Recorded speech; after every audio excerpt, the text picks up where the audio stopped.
여러분들은 마켓에 들어가서 오른쪽으로 돌아가십니까? 아니면 왼쪽으로 돌아가십니까? 미국의 사람들이, 심리학자들이 사람들을 쭉 살펴본 다음에 연구한 것은 이런 것입니다. 10명 중에 9명은 마켓에 들어가서 주로 다 오른쪽으로 들어간답니다. 그렇게 해가지고 그 사람들이 마켓 문을 가운데 있던 것들을 다 왼쪽으로 옮겼습니다. 그래서 보통 대형 마켓에 가면은 입구가, 사람들이 많이 들어가는 입구가 왼쪽에 있는 것을 볼 수 있습니다. 뿐만 아니라 왼쪽으로 먼저 들어가면 거기 뭐가 있냐면은 주로 과일이나 채소 이런 것들이 있습니다. 상식적으로 봤을 때 채소나 과일은 가장 나중에 구입해야지 카트 위에다 나올 수 있는데, 마켓에서는 일부러 가장 먼저 과일이나 이런 그 채소를 먼저 구입하게 하려고 그 앞에다 두고 있는 겁니다. 왜 그런지 아십니까? 먼저 과일이나 채소를 구입한 사람들은 그 마음속에 그런 마음을 갖는다 그럽니다. 내가 이것을 먹으면 건강해질 거야. 그런 마음을 갖기 때문에 그 다음에는요, 포테이토 칩도 구입하고, 그 다음에 또 아이스 얼린 그런 그 냉동식품도 마음대로 구입한다라는 것입니다. 이런 것처럼 그 마켓을 하나 운영할 때에도 사람들의 심리를 살펴보고 운영하는 것을 볼 수 있습니다. 시리얼을 파는 그 시리얼 놔두는 데 보면 절대로 알파벳 순서로 놓지 않는다라고 말합니다. 왜냐하면 자기가 먹는 시리얼을 찾으면서 다른 것들을 보기 시작하고 이것도 한번 먹어볼까? 그러면서 엑스트라도 하나씩 더 살 수 있다라는 것입니다. 이런 것뿐만이 아니죠. 이 타겟에서는요, 통계학자를 하여를 했습니다. 그래서 사람들이 무엇을 얼마만큼 사는지, 어떻게 사는지 그것을 다 구별하기 시작했다라는 거죠.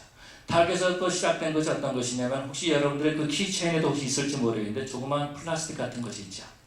그것을 구입해서 그것을 가지고 쓰게 되면은, 그것을 스캔하게 되면은 여러분들은 어느 정도 디스카운트를 받을 수가 있습니다. 그래서 오늘 내가 얼마나 세이브했다라고 이렇게 말하고, 캐시어는 그 세이브한 그 금액에다가 동그라미를 이렇게 쳐주는 모습을 볼 수 있습니다. 그런데 마켓에서는요, 그것을 보고 여러분이 어느 나라 사람이 무엇을 얼마만큼 구입했는지, 어느 정도 자주 우리 가게에 오는지 뿐만 아니라 무엇을 구입하는지 알게 된다라는 것입니다.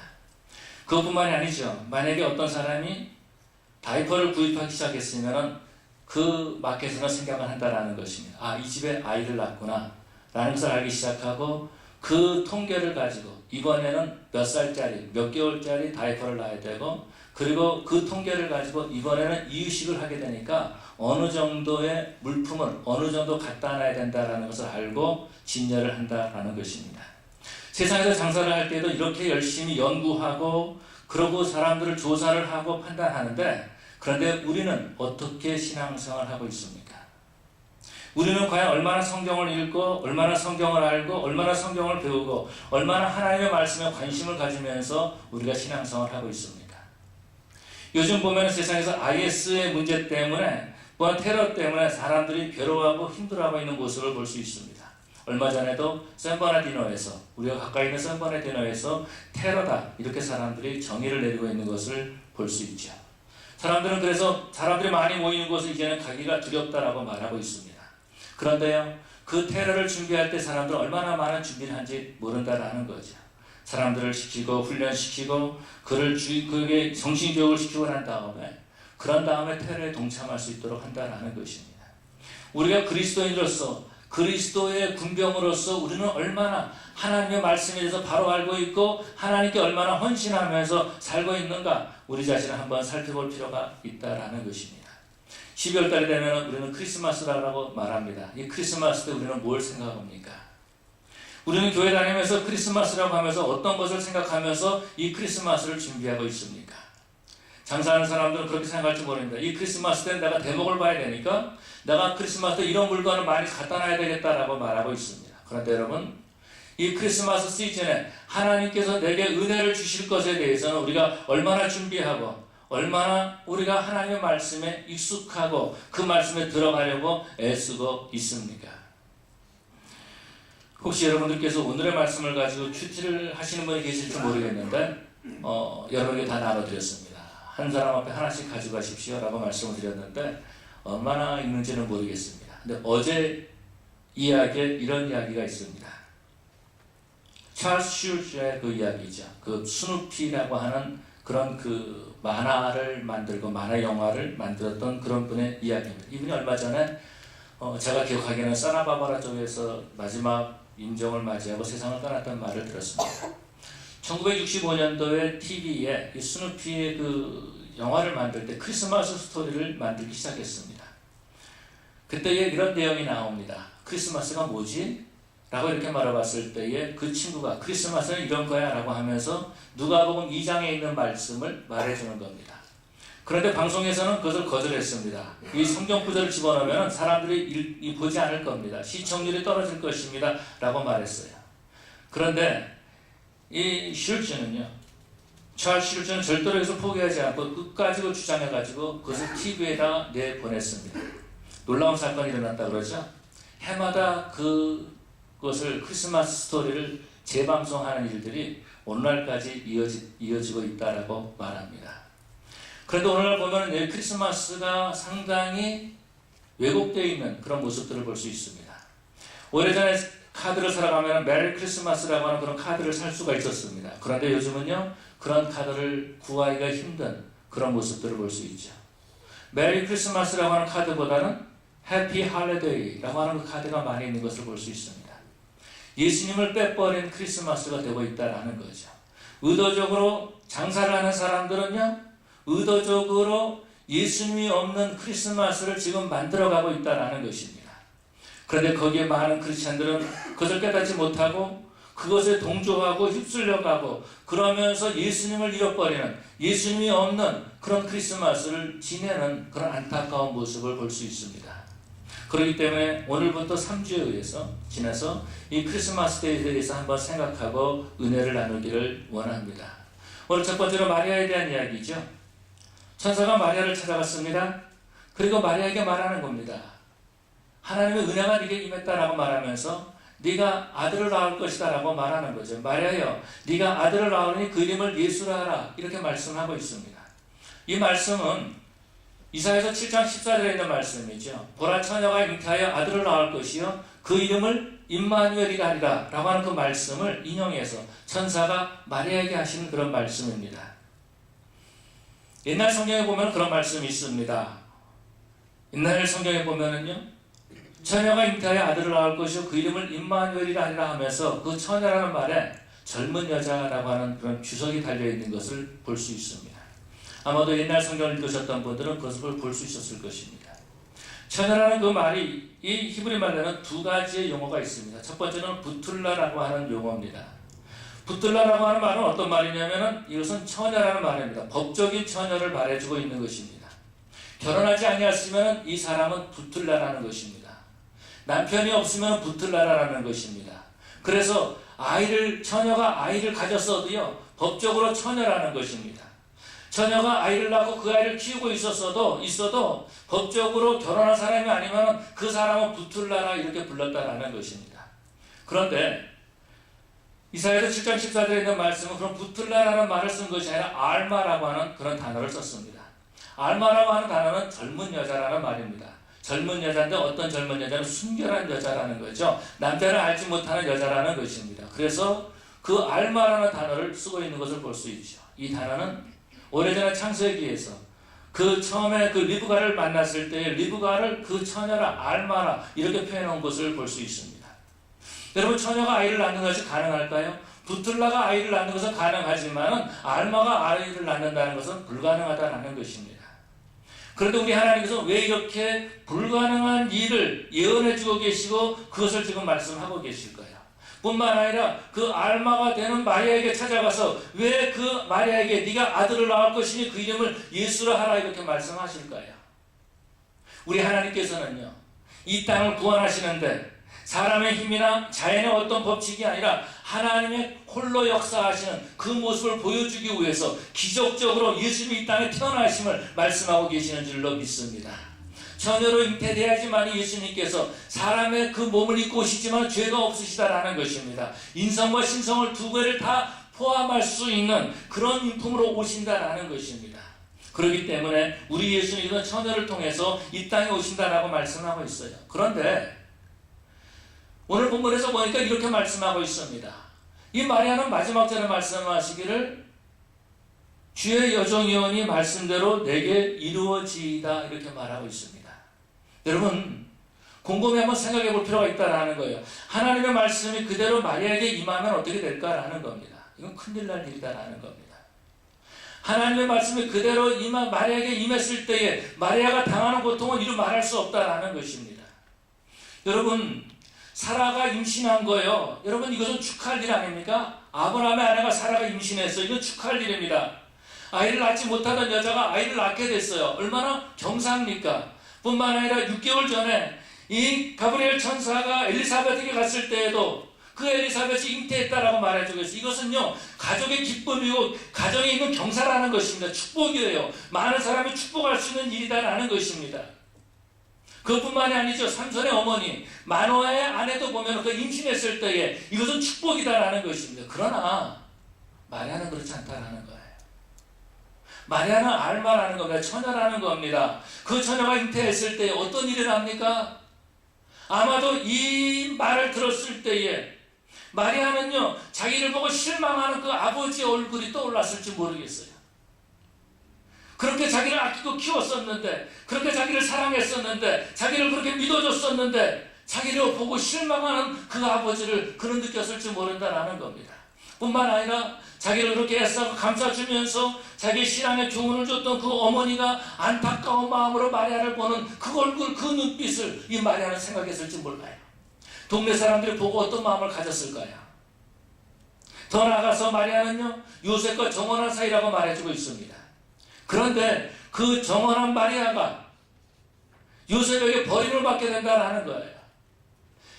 하나님의 말씀이 마리아에게 임한다면은 마리아의 모든 삶은요 다 망가지고 만다라는 겁니다. 하나님의 말씀이 그대로 임하면은요 마리아는 더 이상 이 땅에서 정말 자신의 모든 삶을 다 포기해버릴 수밖에 없는, 정말 세상 사람들이 짓밟힐 수밖에 없는 그런 인생을 살 수밖에 없다라는 것입니다. 그럼에도 불구하고 마리아는 뭐라고 말하죠? 주의 여종이오니 말씀대로 내게 이루어지이다 라고 말씀하고 있습니다. 여러분 하나님의 말씀이 내게 임했을 때에 여러분 이것이 바로 기쁜 일입니까? 슬픈 일입니까? 우리가 교회 와서 예배드리는 이 일이 내게 기쁜 일입니까? 아니면 괴로운 일입니까? 크리스마스가 된 이 일이, 내가 구원받은 이 사건이, 내가 하나님의 일을 감당할 수 있는 이 사건이 정말 이것이 정말 하나님께 감사할 일입니까? 아니면 불평할 일입니까? 우리 하나님께서 마리아를 택하시고 그 수많은 사람들 가운데서 마리아를 택하시고 마리아를 방문하신 것은요 마리아를 사랑하시기 때문에, 그 누구보다도 이 마리아를 사랑하시기 때문에 그 마리아의 신앙을 인정해 주셨다라고 하는 증거라는 거죠. 그래서 우리 하나님께서는 이 땅에 수많은 알마들이 있었지만은, 수많은 처녀들이 있었지만은 그러나 오직 마리아 한 사람을 택했다라는 것입니다. 여러분 그런 것처럼 우리 하나님께서 저와 여러분을 택해서 이 자리에 불러주신 줄로 믿습니다. 그 하나님께서 오늘 우리에게 말씀하시는 줄로 믿습니다. 그런데 여러분 그 하나님의 말씀이 내게 이루어질 때에 우리는 희생하는 걸 싫어해요. 그 말씀이 그냥 그대로 있기를 원하지, 내 주위에 있기를 원하지, 그 말씀이 내 안에 들어오는 것을 원치 않고 있다는 것입니다. 이것이 안타까운 거예요. 어떤 한 목사님이 글을 쓰는 것을 봤습니다. 한국에서 있던 분이 자기 교회에 출석을 했다는 겁니다. 봤더니요 한국에서 큰 대형교회 다니는 그런 그 집안이에요. 오랫동안 신앙생활을 했던 정말 그 신앙에 가문 있는 집안이에요. 그래서 그 집에 신방을 갔답니다. 신방을 가가지고서는 이런저런 얘기를 하는데 그분이 그런 얘기를 하더래요. 목사님, 제가 목사님 교회를 열심히 다니겠습니다. 제가 11조 생활도 하고 감사헌금도 하고 매주일 주일헌금도 내겠습니다. 그런데 목사님 한 가지 부탁이 있습니다. 제가 헌금을 내는 대신에 저희 가정에 대해서는 터치하지 마십시오. 내가 어떻게 살던지 거기에 대해서는 목사님 관심 갖지 마십시오 라고 말하더라는 겁니다. 목사님 내가 주일 예배도 참석하고 수요 예배도 참석합니다. 그렇지만 소그룹 모임에는 저를 부르지 마십시오 라고 말했다는 겁니다. 그때 목사님이 그 집을 방문하고 와가지고 정말 새로운 교인이 와서 좋은데 너무 마음이 씁쓸하더라는 거예요. 이것이 바로 신앙생활일까라는 겁니다. 그런데 오늘 보면 많은 사람들이 그렇게 지내고 있다는 겁니다. 하나님의 말씀이 임하기를 원하지만은 그 말씀으로 말미암아서 내 삶이 변화되는 것을 원치 않고 있다는 것입니다. 나는 그냥 이대로 살겠으니 내게 그냥 은혜만 주십시오라고 말한다는 거예요. 다시 말해서 하나님 앞에 나와 예배를 드리고 감정적으로 내가 은혜를 받고 있지만 내 삶이 변화되기를 원하고 있지 않다라는 것입니다. 하나님의 말씀에 의해서 내 삶이 변화되는 것을 싫어하고 있다라는 것입니다. 왜요? 하나님의 말씀으로 말미암아서 내가 회개하기를 원치 않는다라는 거예요. 하나님의 말씀으로 말미암아서 내 삶이 바뀌기를 원하고 있지 않다라는 것입니다. 그대로 살고 있기를 원한다라는 거예요. 그냥 내가 이 땅에 살면서 종교의식을 행하면서 사는 그런 모습을 추구하고 있다라는 것입니다. 그런데 여러분, 우리가 믿는 하나님은 어떤 하나님이십니까? 우리를 망하게 하시는 하나님이 아니라 우리가 믿는 하나님은요, 우리에게 복을 주시는 하나님이심을 믿습니다. 여러분, 우리가 믿는 하나님은요, 우리를 못되게 하시는 분이 아니라 우리를 잘되게 하시는 그 하나님이심을 믿으시기 바랍니다. 그런데 많은 사람들은요, 하나님을 믿으면 망할 것처럼 생각하고 있어요. 하나님 말씀대로 살면은요, 망할 것 같이 생각하고 있다라는 거. 그래서 어느 정도 선을 그어놓고 있다라는 겁니다. 내가 여기까지만 내가 신앙생활 하겠습니다. 목사님, 저한테 금요일날 나오란 말을 하지 마십시오. 목사님, 저에게 11조 내란 말 하지 마십시오. 목사님, 내가 목사님에게 나가주는 것만도 감사하게 생각하십시오. 여러분, 이게 신앙생활입니까? 아닙니까? 그 마음속에 예수님이 있는 사람입니까? 아닙니까? 우리는 우리 자신을 한번 돌이켜볼 필요가 있다는 것입니다. 하나님 앞에 헌신하면 망하던가요? 교회 일을 하면 망하던가요? 정말 하나님께 모든 걸 다 드리면 우리 인생이 망하고 쓸모없는 인생이 되고 마는 건가요? 엘리야 시대의 사렙다 가브론을 볼 수 있습니다. 3년 동안 비가 내리지 않았습니다. 그때 엘리야는 이제 그 사렙다 과부에 가는데, 과부는요, 그 밖에 나와가지고 그 지푸라기들, 나무 조각들을 몇 개 줍고 있었습니다. 근데 그 여자에게 가서 엘리야가 말하는 거예요. 내게 떡을 달라 라고 말한다라는 겁니다. 그때 이 여자는 어떤 여자였죠? 정말 가난해가지고, 정말 그 기근 때문에 먹을 것이 없어가지고 마지막 한 줌 남은 가루, 그리고 마지막 몇 방울 남아있는 그 기름, 그것 가지고 자기 아이와 함께 한 끼 먹고 이제 죽을 날만 기다리게 됐다라는 겁니다. 그 한 끼를 말먹기 위해서 이 여자는 며칠을 굶었는지 몰라요. 이 여자는 정말 힘든 가운데서, 정말로 없는 가운데서 다리가 부들부들 떨리는데 마지막에 한 끼 먹고, 그러고서는 내 아들과 내가 죽을 것이다, 이제 먹을 것이 없어서, 그러면서 그 나뭇가지를 줍고 있는데 엘리야가 말하는 거, 먼저 내게 주고 그렇게 하라는 겁니다. 그래서 이 여자가 먼저 엘리야에게 줬습니다. 그래서 이 여자는 굶어 죽었더라. 성경이 그렇게 말씀하고 있던가요? 이 여자는 그렇게 죽어서는 원통하고 마음 상해가지고 괴로워서 죽었더라. 아니면은 이 여자는 그렇게 말하는 엘리야를 보고 시험에 들었더라. 그렇게 말하고 있나요? 성경 그렇게 말하고 있지 않아요. 성경에는요, 가루와 기름이 떨어지지 아니하였더라 라고 말씀하고 있습니다. 사랑하는 성도 여러분, 우리 하나님께서 크리스마스에 그 아들을 보내셨다는 건 뭘 말씀하고 있습니까?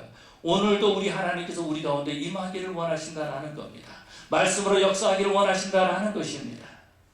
말씀으로 함께하기를 원하신다라는 것입니다. 하나님께서 정말 우리 삶의 주인이 되셔서 우리를 좀 인도하고 싶다라는 겁니다. 평안의 길로, 축복의 길로 인도하기를 원하신다라는 것입니다.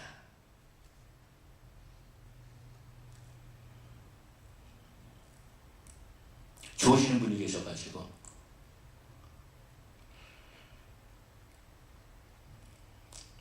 제가 이 핸드마이크를 든 목적이 좋은 분들 때문에 제가 핸드마이크를 들었거든요.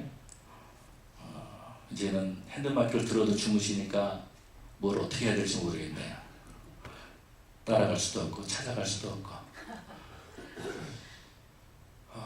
아프리카 선교사 가운데 한 사람은 리빙스턴이 이제 선교 사역을 하고 있다가 잠비아에서 행방불명이 됐습니다.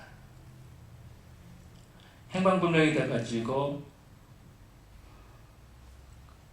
다른 선교사를 보내겠어요. 이 리빙스턴을 찾기 위해서 헨리 스탠리를 보냈는데 며칠 만에 리빙스턴을 찾았습니다. 찾고 보니까 이 사람이 병들어 있는 거예요. 그래서 선교사님, 지금까지 수고를 많이 하셨는데 이제 본국으로 돌아갑시다 라고 얘기를 했습니다. 그때 리빙스턴이 헨리 스탠리에게 이런 말을 했습니다. 내가 아프리카 선교사로 헌신하는 것은 이것은 헌신이 아니라 내게 주신 축복입니다. 이것은 헌신이 아니라 하나님이 내게 주신 특권입니다 라고 말하면서 그 숨이 다하는 그날까지 아프리카에서 복음을 증거하다가 1년 반 후에 정말 그가 세상을 떠났다는 소식이 이제 영국 정부에 알려지게 됐습니다. 그런 선교사역을 하면서 이것이 하나님이 내게 주신 특권이라고 알았던 거예요. 하나님의 사역을 감당할 수 있는 이것이 바로 내게 특권이고 하나님이 내 몸을 사용하시고 하나님이 나의 삶을 사용하신다는 것이 특권인 줄 알았다는 겁니다. 사랑하는 성도 여러분, 이번 크리스마스 시즌에 정말 하나님의 말씀이 내 삶을 움직일 수 있도록 헌신하시고 뿐만 아니라 이 크리스마스 시즌에 정말 천사가 마리아를 방문해서 마리아를 사용한 것처럼 하나님 저를 사용해 주십시오라고 헌신할 수 있는 그런 저와 여러분들이 되어야 될 줄로 믿습니다. 여러분, 우리가 기억해야 될 것이 있어요.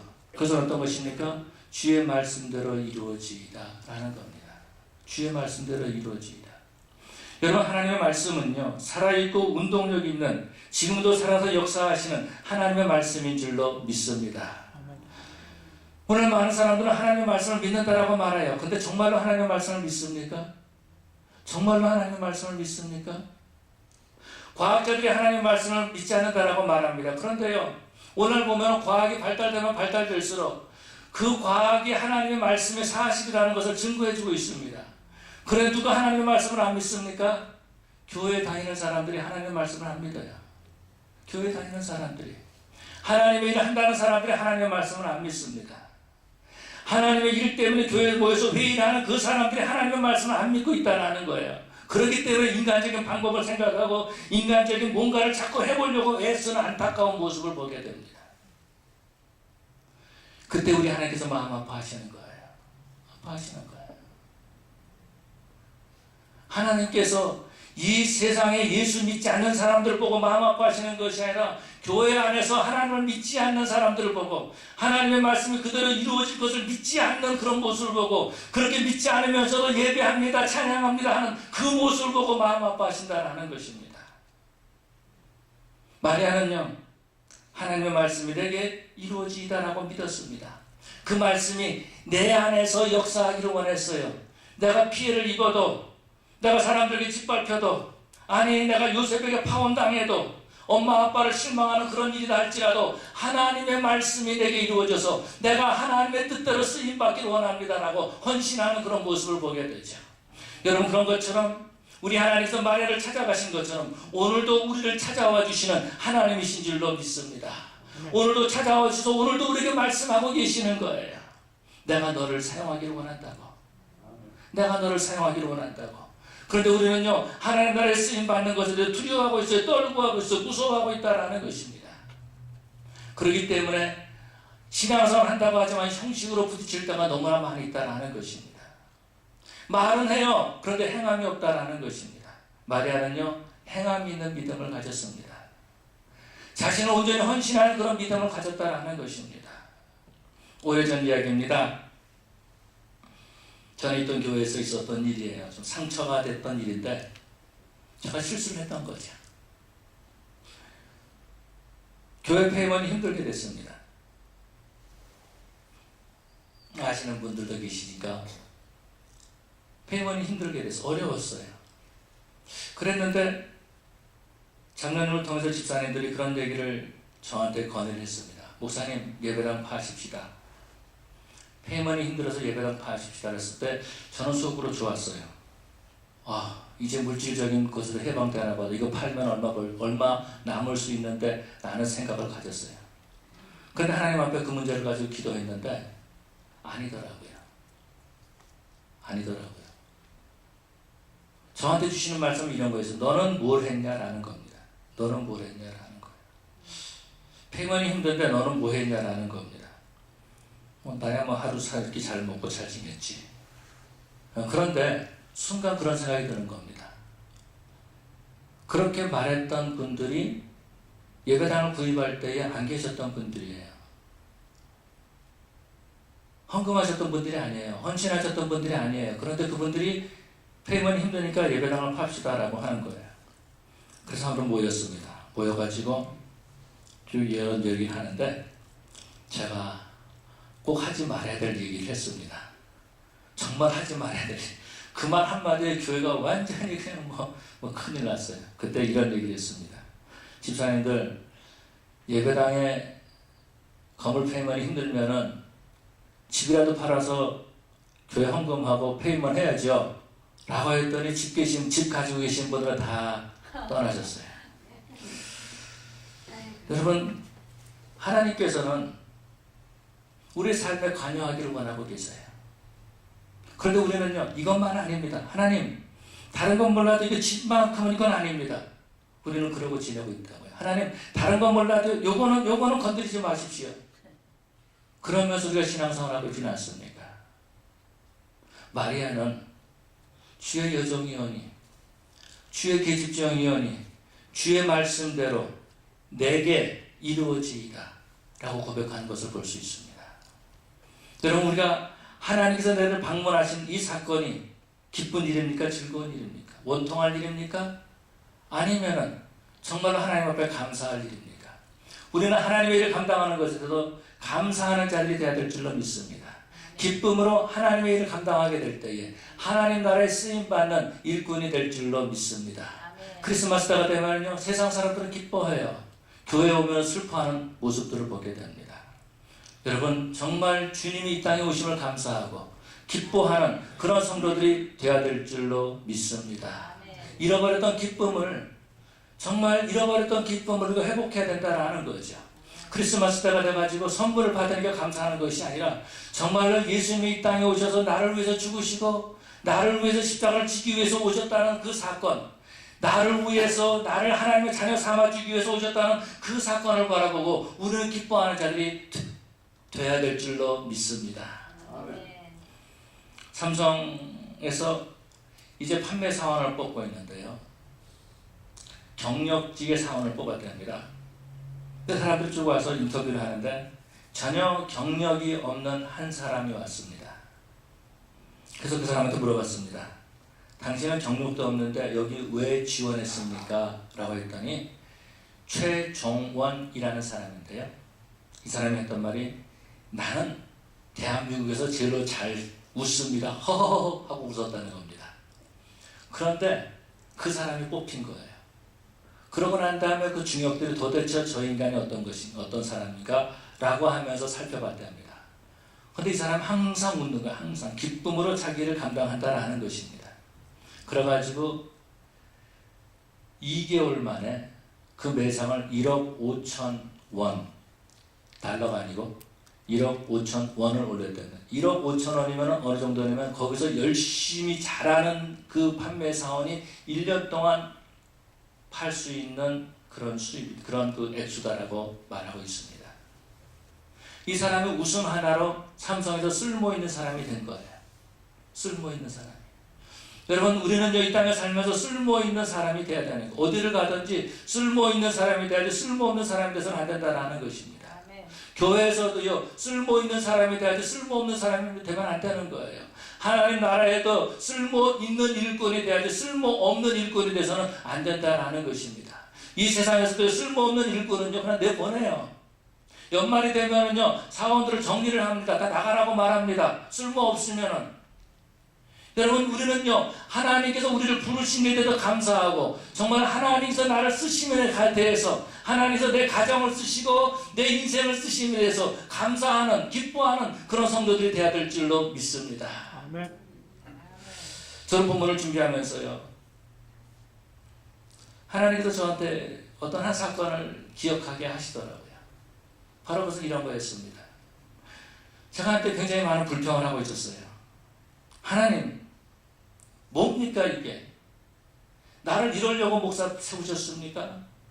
하나님 나를 이러려고 나를 목사 불렀습니까? 뭐 그렇게 막 화낼 때가 있었습니다. 아주 오래전 이야기예요. 어떤 분이 저한테 와서 그러는 거예요. 목사님 화장실 좀 가보세요 라고 말하더라고요. 저 화장실 가봤습니다. 도대체 무슨 일인가 화장실 가봤더니 그 변기 옆에다가 변기 사이즈 한 5분의 1 정도로 큰 걸 이렇게 나누셨더라고요. 그걸 딱 보는 순간 막 불평이 막 나오기 시작하는 거예요. 하나님 이거 하려고 나 불렀어. 나 이걸 목사가 이거 해야 됩니까? 근데 그 사건을 저한테 기억나게 하시는 거예요. 사실 그 냄새 나는 거요. 1분이면 냄새 안 나거든요. 그 치우는 거 기억해봐도 5분도 안 걸렸던 것 같아요. 그런데 저는 그 불평 가지고 며칠 동안 불평했던 것 같아요. 하나님, 내가 차라리 목회를 안 하는 게 낫지. 내가 꼭 이런 거 하면서 목회해야 됩니까? 막 그냥 불평할 때가 있었어요. 근데 잊어버리고 있었는데 이 본문을 준비하면서 하나님께서 그것을 기억하게 하시는 거예요. 그걸 기억하게 하시는 거예요. 아멘이요? 그걸 기억하게 하시는 거예요. 여러분, 하나님께서 우리를 쓰신다는 것 자체에 감사해야 될 줄로 믿습니다. 그래서 마리아는 감사했어요. 그래서 누가복음 1장 후반부에 보면은요, 그 후손들이 나를 복되라 이렇게 말할 것이다 라고 말해주고 있고, 그 마리아의 창가에서 보면은 정말 기쁨으로 하나님을 찬양하는 그런 마리아를 볼 수 있습니다. 이 크리스마스 시즌 주님께서 우리를 사용하신다고 하면은 우리는 어떤 마음으로 그 하나님 앞에 대하겠습니까? 주님께서 내 가정에 임하신다면, 주님께서 오늘 내 집을 방문하신다면 우리는 어떤 마음으로 그 주님을 모셔드리겠습니까? 주님이 나를 사용하신다면, 주님 안 돼요, 이것만큼은 안 됩니다, 거절하시겠습니까? 주님 감사합니다 라고 하면서 하나님 앞에 헌신하겠습니까? 예수님께서 이 땅에 오신 것은 나를 위해서 십자가를 지시기 위해서 오셨습니다. 나를 구원하기 위해서 오셨습니다. 예수님께서 머리부터 발끝까지 모든 피를 흘리면서 우리에게 모든 것을 다 내어주시기 위해서 이 땅에 오셨습니다. 우리는 하나님께 드리지 못할 것들이 어떤 것들이 있나요? 하나님 앞에 오픈하지 못할 것들이 어떤 것들이 있나요? 하나님께서 우리를 부를 때에 주님 내가 여기 있습니다, 나를 사용하여 주시옵소서 라고 하나님 앞에 헌신하고, 정말 우리도 우리의 시선이 주님만을 향할 수 있는, 말씀대로 내게 이루어지이다 라고 말하면서 주님만을 바라볼 수 있는 그런 저 여러분 되시기를 간절히 축원합니다. 다 같이 일어나서 하나님 앞에 기도하십시다.